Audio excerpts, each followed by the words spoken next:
Every year, the Bulletin of the Atomic Scientists sets the Doomsday Clock. The so-called Doomsday Clock. Doomsday Clock. The Doomsday Clock. The Doomsday Clock. The clock is a metaphor for estimating humanity's proximity to catastrophe.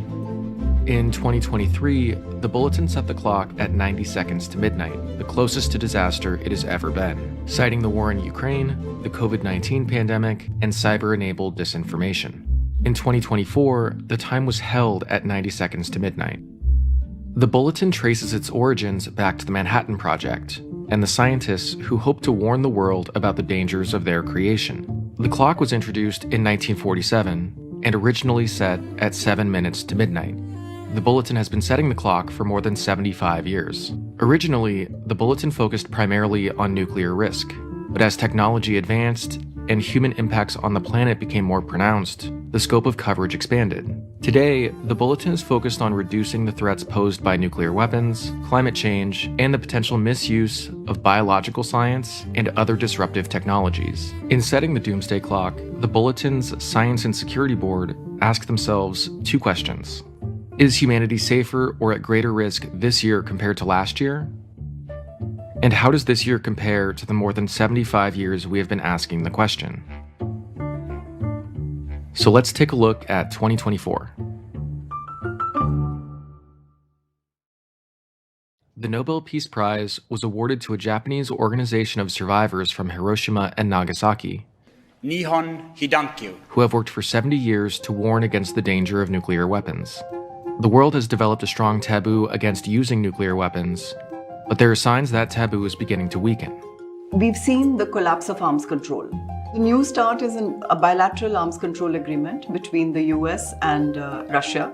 But this, unless it's extended, is going to expire in 2026.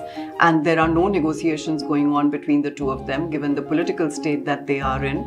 And nuclear weapon states are investing heavily in modernizing their arsenals.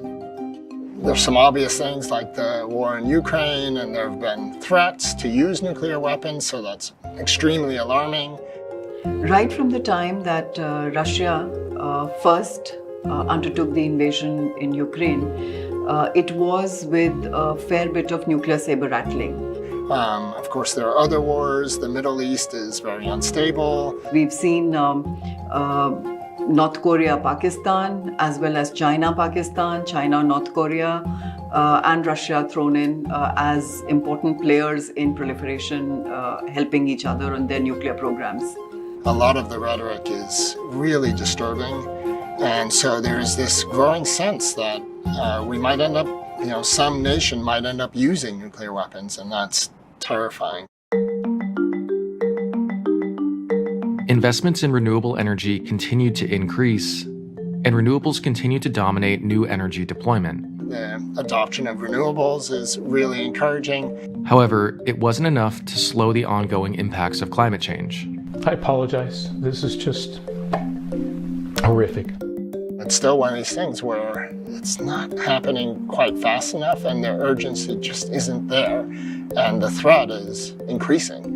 The last year was the hottest year on record. 2023 was 1.45 degrees Celsius, more or less 2.5 degrees Fahrenheit warmer. And that doesn't sound like very much, a couple of degrees on a given day is no big deal. But the planet being that much warmer has these global effects. The average projections about the end of the century sea level rise are maybe 2 or 3 feet, which is plenty to have to invest to retreat, to build barriers and so forth. We have our hands full. But it keeps coming. Almost all the indicators are bad, and even worse than many scientists expected. It's really a very frightening time on climate, and we're just not doing enough. The COVID-19 pandemic caused unimaginable global suffering, but the emergence of mRNA vaccines was an enormous technological and logistical achievement. The scientific community mobilized to develop a vaccine that was viable to fight the pandemic, and local and state governments mobilized to do everything that they could to ensure that their residents had access to the vaccine, access to information and education that could help them better protect themselves, their families, and their communities. The COVID-19 pandemic in 2020 took a lot out of our public health system. Our public health leadership walked away from that situation demoralized. We didn't completely fail, but as a society, it was an enormous, hugely disruptive and divisive event. While the public health system is still recovering from the last pandemic, a new strain of highly pathogenic avian influenza has been appearing in farm animals and dairy products. I'm not quite sure that we're ready to face another pandemic at this point. Meanwhile, high-containment biolaboratories studying dangerous pathogens continue to proliferate around the world. What we are seeing now is the development of laboratories where people are researching these pathogens, trying to identify whether or not there is dual use for any of these pathogens, whether the dual use is a positive one or a negative one. Technological innovations like the rise of generative AI have rekindled great power competition, which is increasingly occurring in space, where Chinese, Russian, and US actions are raising tensions. Complicating this dynamic is the growing involvement of the private sector. The private sector is taking this over. That's taking over a lot of space-based capabilities. It's reducing costs by a lot. It's bringing innovation into the space sector a lot faster and so on. Our launch capabilities now are all, not all, but mostly done by the private sector. And we're buying more and more space-based capability for things like communications. And then there's an interesting question of what happens if those companies that we rely on for these capabilities are controlled by private parties. While there are efforts underway to regulate artificial intelligence and limit its potential for harm, many countries are incorporating AI into their military structure, and corruption of the information system through AI-generated content could hamper efforts to address threats like nuclear risk, climate change, and pandemics. I used to believe that we believe in reason and reality as the foundations of discourse, that you could make an argument with somebody, you could reason with them, you could use logic and so on. And empirical reality, what actually is happening out there. Scientists, I'm one of them, used to being trusted. We tried to tell the truth. We had a reputation for telling the truth, even when it wasn't the truth that people particularly wanted to hear. We're moving into an environment in which reason and reality are replaced by rage and fantasy. We can't even agree now on a set of facts, let alone a solution. If you're not all pulling together in the same direction, and if your job is to undermine me and my job is to undermine you, clearly you can't make any progress at all in that kind of environment. And the problems that we have today are really, really hard to solve.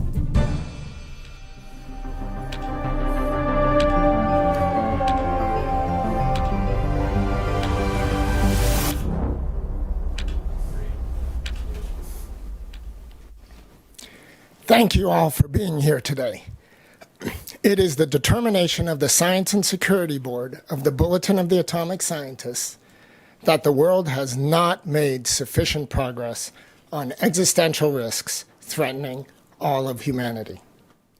We thus move the clock forward. In setting the clock closer to midnight, we send a stark signal.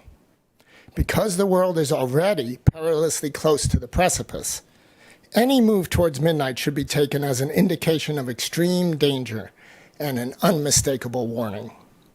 Every second of delay in reversing course increases the probability of global disaster. It is now 89 seconds to midnight. This is the closest the world has ever been to midnight.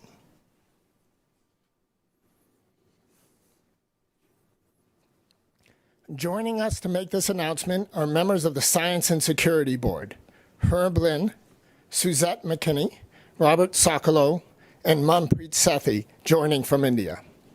We also welcome special guest Juan Manuel Santos, the former President of Colombia, Nobel Peace Laureate, and the Chair of the Elders.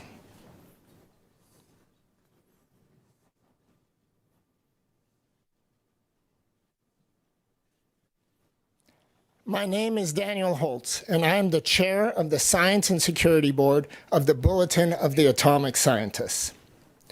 We set the clock closer to midnight because we do not see sufficient positive progress on the global challenges we face, including nuclear risk, climate change, biological threats, and advances in disruptive technologies. The countries that possess nuclear weapons are increasing the size and role of their arsenals, investing hundreds of billions of dollars in weapons that can destroy civilization many times over. Meanwhile, arms control treaties are in tatters, and there are active conflicts involving nuclear powers. The world's attempts to deal with climate change remain inadequate, as most governments fail to enact the financing and policy initiatives necessary to halt global warming. 2023 was the hottest year on record, by far, and 2024 was even hotter. Advances in an array of disruptive technologies, including biotechnology, artificial intelligence, and in space, have far outpaced policy, regulation, and a thorough understanding of their consequences. All of these dangers are greatly exacerbated by a potent threat multiplier: the spread of misinformation, disinformation, and conspiracy theories that degrade the communication ecosystem and increasingly blur the line between truth and falsehood. A statement summarizing these concerns is now available at thebulletin.org. All of us need to help raise the alarm. Our fervent hope is that our political, civic, cultural, and business leaders take bold action to reduce these threats and turn back the hands of the Doomsday Clock. Before we turn to questions from the press, I'd like to ask the former President of Colombia, Nobel Peace Laureate, and current Chair of the Elders, Juan Manuel Santos, to share his perspective on the time of the Doomsday Clock. Thank you, ladies and gentlemen. This clock is a stark diagnosis of our reality. At 89 seconds to midnight, the Doomsday Clock stands closer to catastrophe than at any moment in its history.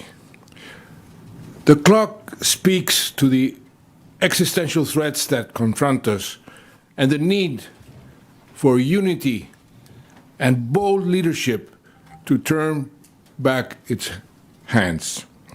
2024 was the hottest year on record, unleashing devastating climate shocks that destroyed lives and livelihoods across the globe. The only effective response is for nations to work together, which is why it is so alarming that President Trump has signaled his intention to withdraw from the Paris Agreement. In this crucial year for climate action, we urge all other signatories to double down and reaffirm their commitment to meeting the Paris goals. The climate crisis is a force multiplier for instability and insecurity, amplifying the likelihood and severity of all other existential threats. The increase in outbreaks of infectious diseases we are already seeing is a dire indication that this deadly cascade effect has already begun. The U.S. announcement that it will withdraw from the World Health Organization is another worrisome decision that will have huge ramifications for the global health security. We all need a strong, independent, and accountable WHO to ensure successful reforms to pandemic prevention, preparedness, and response measures worldwide.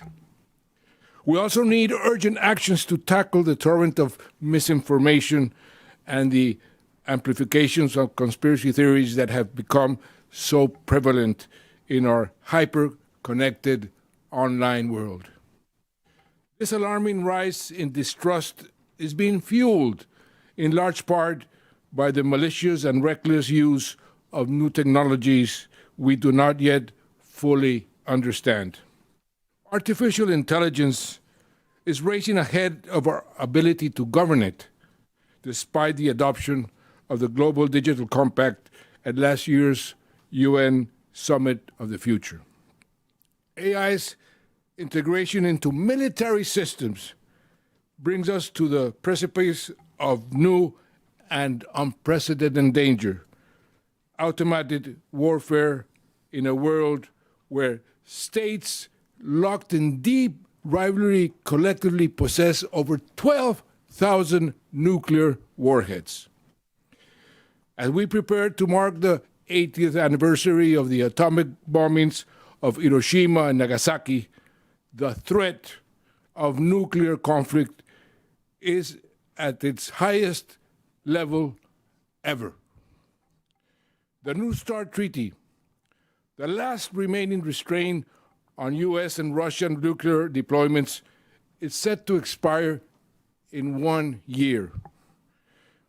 This is another example of the erosion of the rules and norms underpinning the multilateral system, as nations prioritize self-interest and cynicism over the collective interest of humanity.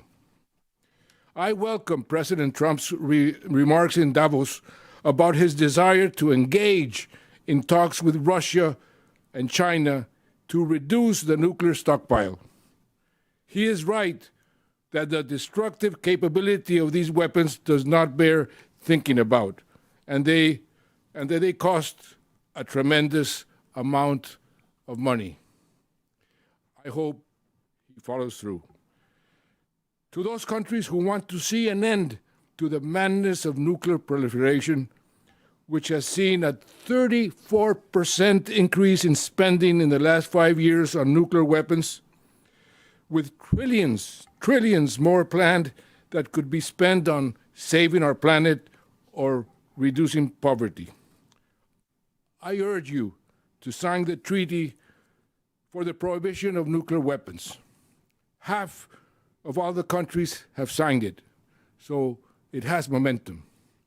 We also mark the 80th anniversary of the United Nations in 2025, and leaders must reflect on how far the world has strayed from the UN's founding principles.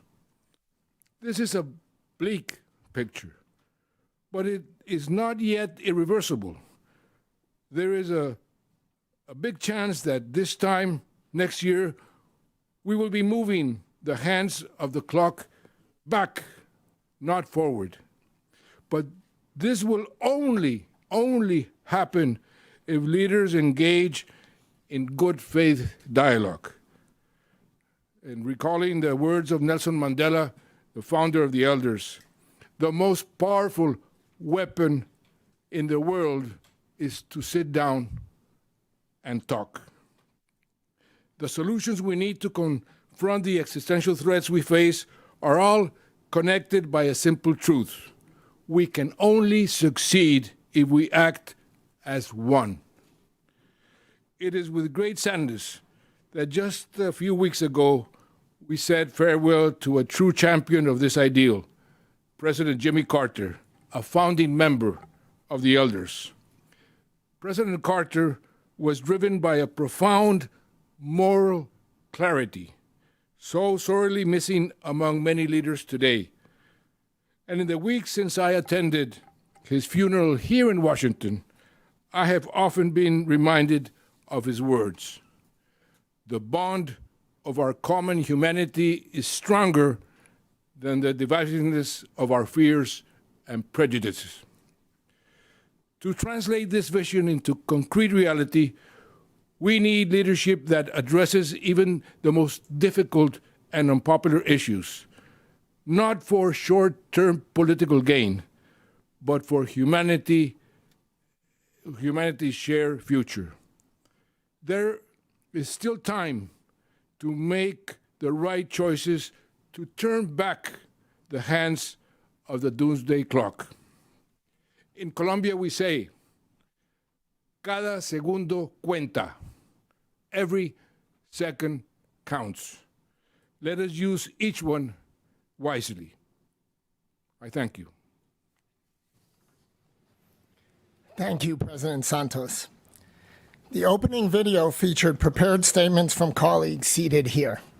We will now open the floor to your questions. Please wait for the microphone.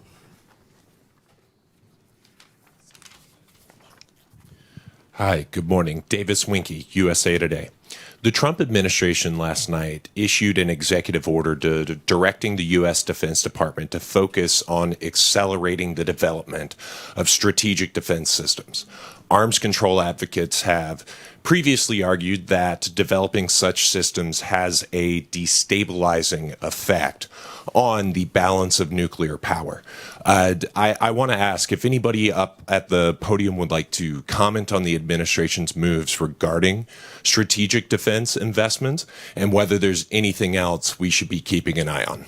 Thank you. Thank you. I think I'll pass that to Manpreet.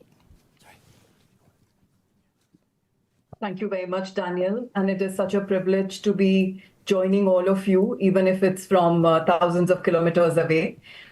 So on the question of President Trump's latest executive order, ballistic missile defenses and their development of various systems has been a part of the US strategy for quite some time. And I don't think this is something which is very new. In fact, what has been happening is that US withdrawal from the ABM treaty set us off on a path of an offense-defense spiral. And we are living through the results of that today, where different countries are responding to what those systems are. Nuclear deterrence is built on the idea of mutual vulnerability. And if one side is able to show that it can defend itself while also undertaking first strike, it becomes a problem for stability, as you just mentioned. So I'm hoping President Trump has the tendency to surprise us all with his actions. In the Davos meeting, as was mentioned, he did mention denuclearization, and now this is the executive order that has been taken. I think it's going to take some time for things to stabilize. So for now, we take it as part of the negative trends that we were trying to show and what motivated us then to move the doomsday clock by 1 second. Thanks, Daniel. Thanks, Manpreet. Timon Wallace from Presenza. Thank you so much, President Santos, for your remarks and for all of you. We're obviously living in very dangerous and scary times, and we know that. But I'm just wondering if you could comment, any of you, on where we go from here to move the clock back. Because you mentioned the Treaty on the Prohibition of Nuclear Weapons, and half the countries of the world are now party to that. That's a hopeful sign. The most recently, Indonesia, which is the fourth most populous country in the world. You also mentioned President Trump's remarks at Davos. I just wonder if there are other things that you could share with us about that could be steps that we can be looking out for that show that we're moving in the right direction. Yeah, I'll say, this brings up an important point here, which is that I think among all of us, there is hope. We certainly believe that the clock can be moved back, and there are many actions that can be taken. Our concern is that over the past year, those actions are not being taken. But as you've mentioned, there are many specific things on all the areas that we cover where there could be clear progress. And maybe what I'll do is I'll leave it to colleagues if they want to comment on anything in particular. Well, on climate, the Paris Treaty was created to generate a race to the top. Countries would compete to show they were doing something and elicit the behavior of others. To withdraw from that is exactly in the wrong direction unless people unite in showing us, the U.S., that they can do it without us, which could be a way things might happen this year. It's certainly the wrong way to go from an American perspective.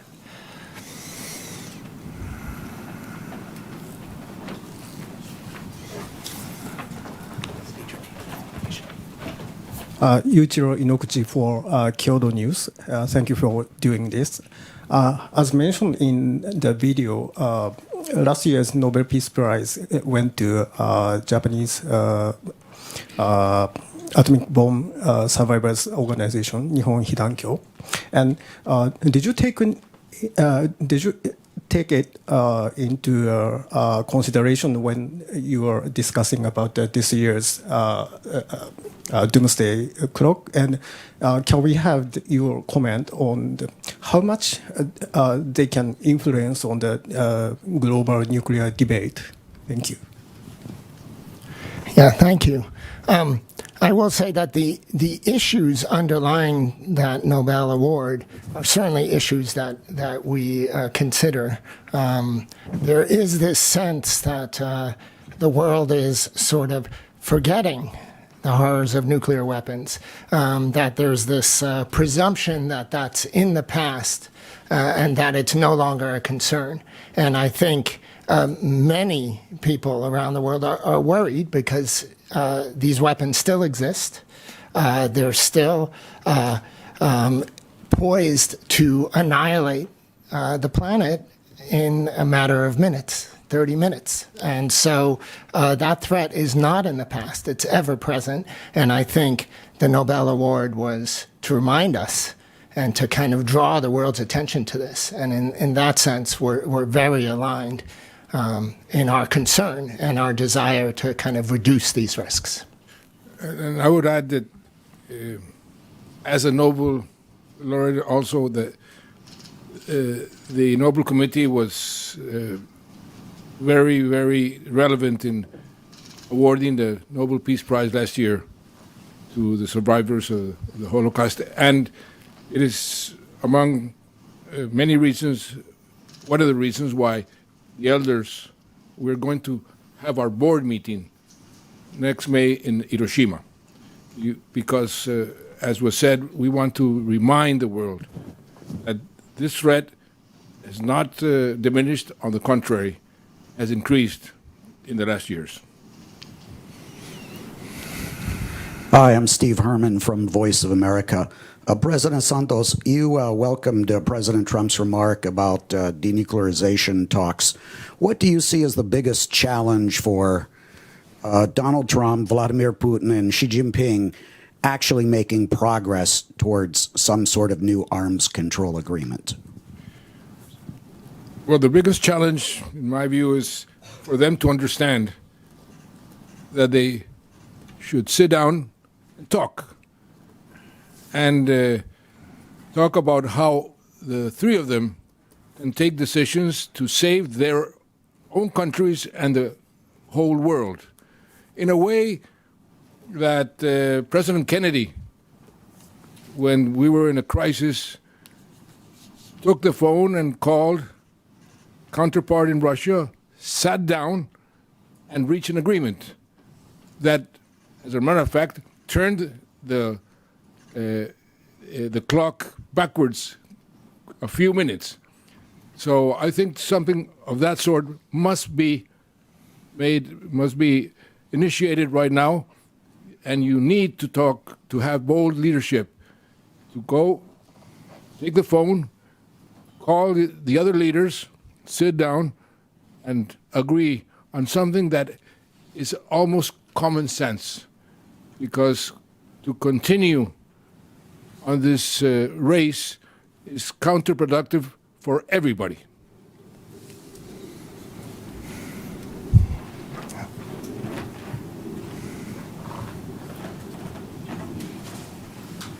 Hi, thank you so much. My name is Joshua Keating. I write for Vox. I was wondering if you could comment on the risks of a return to nuclear testing. We've seen Russia withdraw from the Comprehensive Test Ban Treaty. Several figures in President Trump's orbit have proposed a resumption of live testing as opposed to computer modeling. I'm wondering if you talk about the likelihood of that and the risks it would pose if countries did go back to real live tests? Yeah, thanks. I'll pass that to Manpreet. Yes, thank you, Daniel. And if I may just weigh in with one sentence on the previous question as well. I think Ambassador Santos has said very, very rightly what the challenge will be. To my mind, the challenge will also be perseverance and patience, because these are going to be difficult negotiations.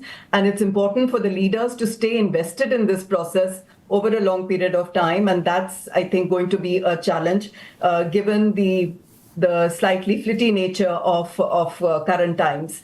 On the question of nuclear testing, so there's been a chatter that we've heard from all of the major nuclear weapon states about keeping test sites ready and that there could be a process of testing. I think within the US, there are two camps, one which is pro-testing, but the other which tends to believe that if that testing door was opened by the US, other countries are going to follow, and the likelihood of their gaining from that process is going to be much more. So I'm hoping that wisdom will prevail and that we will not open this Pandora's box once again, because if the US was to set the fashion on the nuclear testing street, then there's every likelihood that other nations will also follow suit. So to keep the nuclear order in order, it's important not to go down the path of nuclear testing. Yeah, and I'll add, one of the major accomplishments has been that we have not been testing. And this would be really a step in the wrong direction. And for those that think about these issues, it's exactly, the first step leading towards oblivion is to start to normalize these sorts of weapons. Hi, I'm Jackson Barton with the Washington Post. So the clock has moved forward 1 second. That's a pretty relatively small move compared to past moves. So I'm just wondering, what does that 1 second signify if we're saying this is the highest risk we've been at in history? And have we considered, if the point of the clock is to communicate risk, have we considered other forms of communication, such as a percentage chance of nuclear war? Yeah, thanks. So I think our main message here is we're already the closest we've ever been to midnight, and now the clock is moving forward. So when you're at this precipice, the one thing you don't want to do is take a step forward. And we're saying, given what's happened over the past year, we just haven't seen the sort of progress we need. And in some areas of concern, things have gotten worse. And therefore, the clock is moving forward. So I think that is our main message. We are now the closest we've ever been to midnight. Additional questions. So we have an additional question from offline. It's regarding disruptive technologies. How do the recently announced advances in Chinese artificial intelligence technologies affect geopolitics? Clock.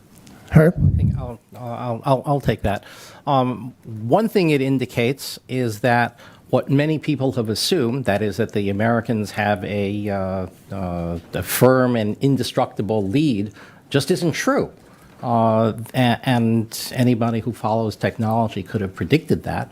That leads in technology, even if you try to hamper other people from catching up, they eventually dissipate, and it goes back and forth. And really the only way to, quote, stay ahead is to continue to do work and build on your technological strengths.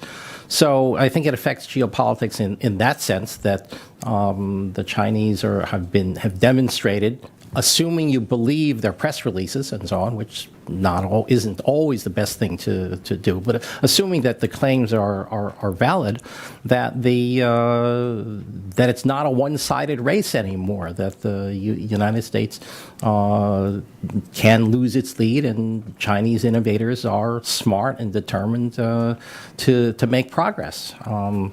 We will learn from the Chinese inventions too, and we will get better as well. And you may see in the days and weeks and months to come that we do remarkable things too. But I think it's we just don't know what's going to happen in the future. It's always dangerous to predict that.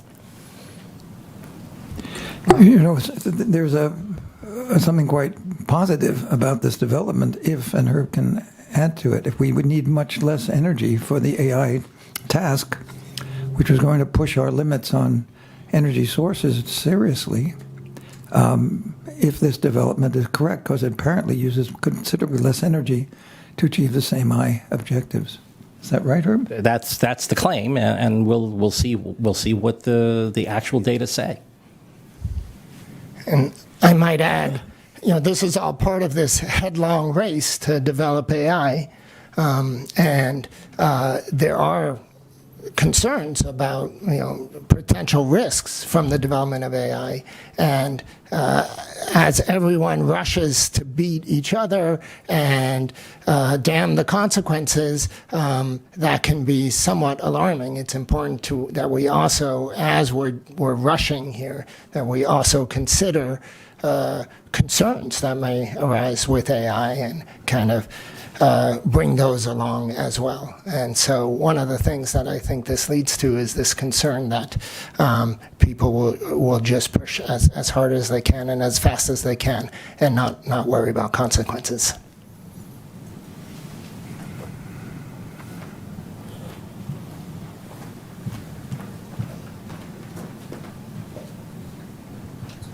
Emily Strasser, freelance. Thank you. I'm wondering if there were any conversations about changing the time in the last week since inauguration. A lot has happened in the world very quickly. Yeah, so one thing about the Doomsday Clock is we don't attempt to be real time and respond to every tweet and adjust in the moment. Often many of these things take a while. The repercussions of some of the actions, even from the last week, will take a while to play out. And so I think for the we kind of have a theme in when we have our discussions, which is we wait for actions, not just words and intentions, but let's just see what the consequences are on the ground. And I think for many of the things that seem most alarming from the last week or have gotten so much attention, we're going to wait and see. But we'll continue to monitor over the weeks and months ahead. And if we need to change the clock, we will. We have another question offline. President Trump withdrew the U.S. from the World Health Organization at the start of his term. Then on Saturday said he would consider rejoining. What role does the World Health Organization play in biosecurity challenges that you described? Suzette? Thank you, and thank you for the question.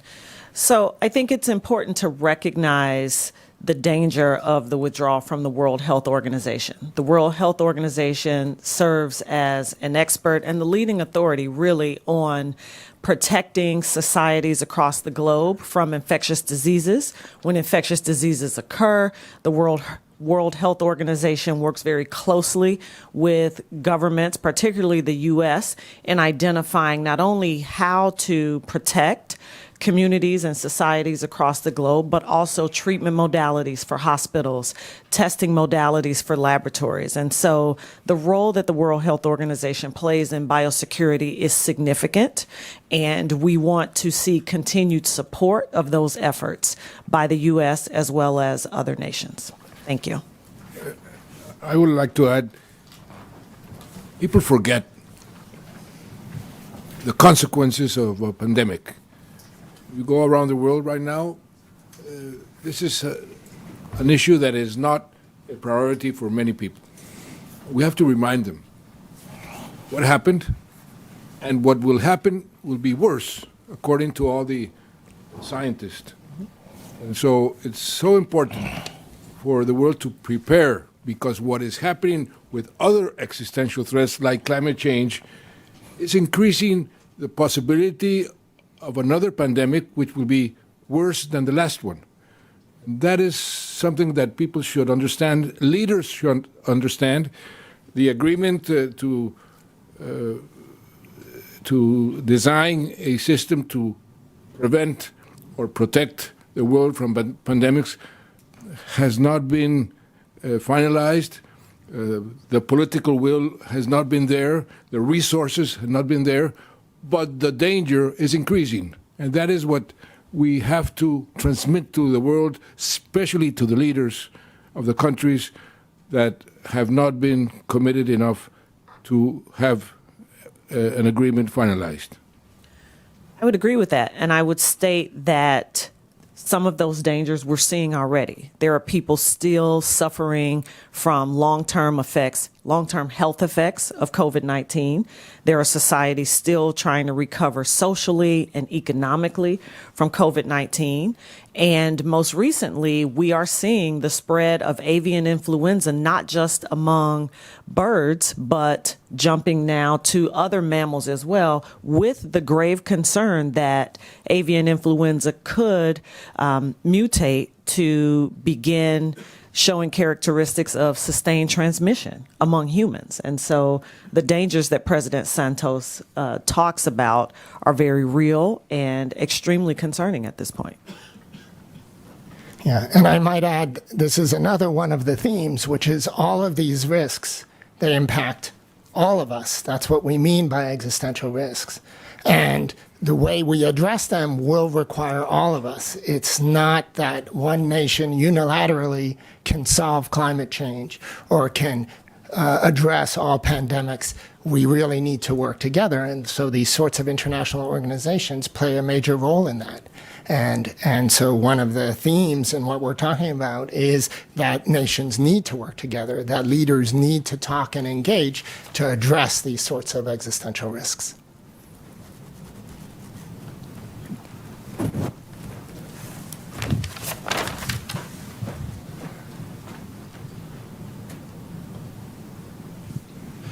Hi, Matthias Hammer with Semaphore here. I'm wondering, given the federal funding freeze announced earlier, I guess this week, end of last week, which touches on a number of things, public health, I think some nuclear safety programming has been impacted. I'm wondering, in PEPFAR notably as well, HIV treatment, I'm wondering what kind of knock-on effects you guys would expect this to have, not just for the immediate short-term effects over the next few weeks, but also looking beyond that in terms of the credibility of some of these programs, stability, and the consequences of having these frozen, even just for a few weeks, or indefinitely. I guess we'll have to wait and see.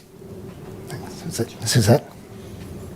So the first thing I would say is that the sustainability of our public health infrastructure here in the United States often depends on the availability of appropriate amounts of funding in order to continue to execute those public health programs, to continue research efforts that are ongoing. And so the freeze on funding currently, as well as the freeze on our governmental public health agencies' ability to communicate health concerns is gravely concerning. I hate to keep using that terminology, but it is in fact true. And so the danger that we see in the freezing of that funding at this point is that some public health programs could stop altogether, and other public health programs can be significantly impacted negatively because of the ability to not have the sustained funding that they need in order to continue.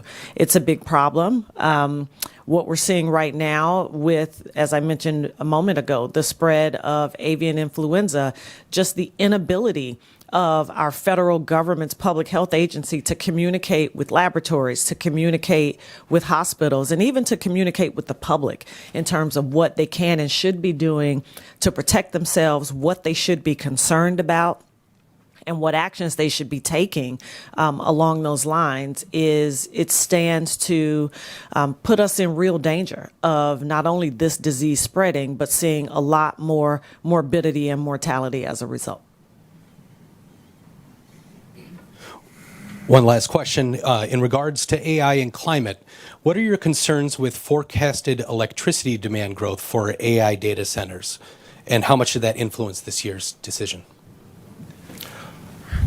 Well, I already dealt with that a bit by saying that the news from China may be very positive in this, beneficial in the sense that we'll use the specter of a lot of new energy demand coming from AI and the purchase of dedicated energy sources was haunting us, I would say, to some serious extent for the clock conversation. And a friend of mine once said, we can never be clever enough to invent the ways in which people are going to want energy. And I was reminded of that when AI arrived. And we have to really salute those who make energy use more efficient. And this is an example, the kinds of progress in semiconductor chips that reduce the energy demands of ordinary computing have their analog in what may have just happened. I don't have much to add to that. It's clearly a good thing if computing does take less energy. I mean, I think nobody will dispute that. On the other hand, it's not clear that the Chinese AI applications are going to be everything that is claimed for them. You try it out, it turns out that it is still censored, for example. It is after all a Chinese website that you interact with, and it will not tell you things that the Chinese government doesn't want to tell the world. And so, American or Western services still have some advantages, and as I said, they will certainly try to learn what the Chinese have done to reduce the energy demand. So all those things are bode well. Will it take long to learn? Do not know the answer to that. I heard this morning that Facebook is setting up a number of war rooms to try to conceptually reverse engineer. So what did the Chinese do to do this remarkable thing? And we'll see what happens. Well, that is all the time we have for questions. I'd like to give each of my colleagues a chance for a brief closing statement, starting with Manpreet. Thank you, Daniel. So I do want to say that the move of even 1 second closer to midnight is a second too many. From the nuclear dimension, we are in a situation where a slew of risks of arms racing, of loss of guardrails, a possibility of further proliferation, possibility of nuclear use are all rising at the same time. There is a tendency to talk about nuclear weapons as if these are ordinary weapons, only a bit more lethal than conventional. So looking at this picture, and as it intersects with emerging and disruptive technologies, I fear whether we might be sleepwalking into nuclear disaster. I hope the new time on the Doomsday Clock will seize the attention of the leaders and prompt them into taking leadership of a matter that is too dangerous to be left drifting in the waters of reciprocal responses, where nations are not even talking to each other on strategic matters and on stability issues. So the nuclear status quo should be unacceptable to all of us, and I hope the Doomsday Clock new setting will galvanize action on this front. Thank you. Thank you. Rob? One can argue about how aggressively to address climate change, but there simply isn't a case for ignoring the problem or pretending it isn't there. Human beings doing ordinary things like heating and lighting homes and driving cars are making the Earth steadily less livable. Most of the energy for these everyday activities comes from burning fossil fuels, coal, oil, and natural gas, which releases carbon dioxide to the atmosphere, and this gas builds up, warming the planet in ways that disrupt ecosystems and threaten human well-being. While fossil fuels have driven global prosperity thus far, we must now transition to an energy system that does not emit carbon dioxide to the atmosphere. Solutions are there. They include using energy more efficiently, like LEDs for lighting that consume a fraction of the energy of incandescent ones, and adopting renewable energy sources. We can also capture carbon dioxide emissions from fossil fuels so that they do not reach the atmosphere. Every country has acknowledged the necessity of this transition. Every country has begun this transition, and every country knows that most of the transition lies ahead of us. The U.S. over the last week has not put its best foot forward. Thank you, Rob. Herb? Thanks, Daniel. There's a saying, with great power comes great responsibility. You may have heard it in Spider-Man comic books and superhero movies, but it goes back to biblical times. It rings more hollow these days in light of the events of the past few months. For example, once upon a time, the tech companies were avowed champions of of ethical stewardship of the information ecosystem. And now we see them overtly retreating from their obligations and responsibilities to promote the health and viability of that ecosystem. The result is they leave citizens around the world vulnerable to misinformation, AI-driven and otherwise, that will inevitably cheapen public discourse. The resulting erosion in truth, in real science-based information, will threaten our ability to address crises such as nuclear war, climate change, pandemics, and the like. And there's a certain irony in that, visible in that the unchecked spread of AI-enabled falsehoods and half-truths may pose a greater danger than putting AI in charge of nuclear weapons, something which no nation is proposing. The past few months have not put us on a path towards moving the clock back, even as the stakes of our collective future grow higher. Thanks, Herb. President Santos. If we go back to when the Bulletin started, 70, 80 years ago, and the people who were concerned about the invention, and say, what would they be thinking today? In a way, they would be happy because there has been no nuclear incident in all this time. And I remember when the clock moved to 90 seconds, one of the scientists told me, it is a miracle that there hasn't been a nuclear incident. Well, I think they would be happy, and that they would be happy that this is happening right now, because we are trying to make people aware of the risk. And I hope, and hope is the last thing you should leave aside, that they would change the attitude. They say, the former British Prime Minister Harold Wilson used to say, in politics, in local or international politics, 1 week is like a century in Switzerland. It could change very fast. And I believe that, and I hope that the international politics will change in order to be able to bring together the leaders, for example, as we mentioned, of Russia, China, and the US. But not only those leaders, the leaders of the whole world, because, as was said here, we live in the same house. The house is a bit on fire.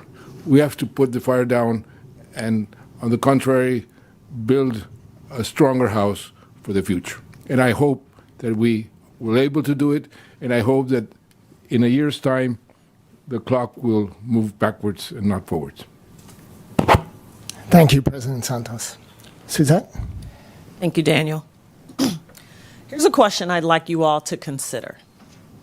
If you can't see it, can't hear it, can't taste it, and have no evidence of it, then it must not exist, right? Well, in the case of biological threats, the answer is a resounding no. Whether developed in a laboratory or naturally occurring, disease is disease. When infectious diseases begin to spread, we often don't know what they are, nor how to contain them until the resulting morbidity and mortality are out of control. How would it make you feel to know that rogue actors could employ AI technology to proliferate these diseases even more, or that entire nations have the power to unleash biological weapons within societies due to war or just a menial disagreement? I'm sure you are all terrified at the thought. As nation states around the world and even our own government engage in practices that are sure to encourage rogue behavior and or cripple our ability to curb the spread of infectious diseases, novel or otherwise, we cannot hide our heads in the sand. And this, my friends, is cause for great and grave concern, and that is why it is indeed 89 seconds to midnight.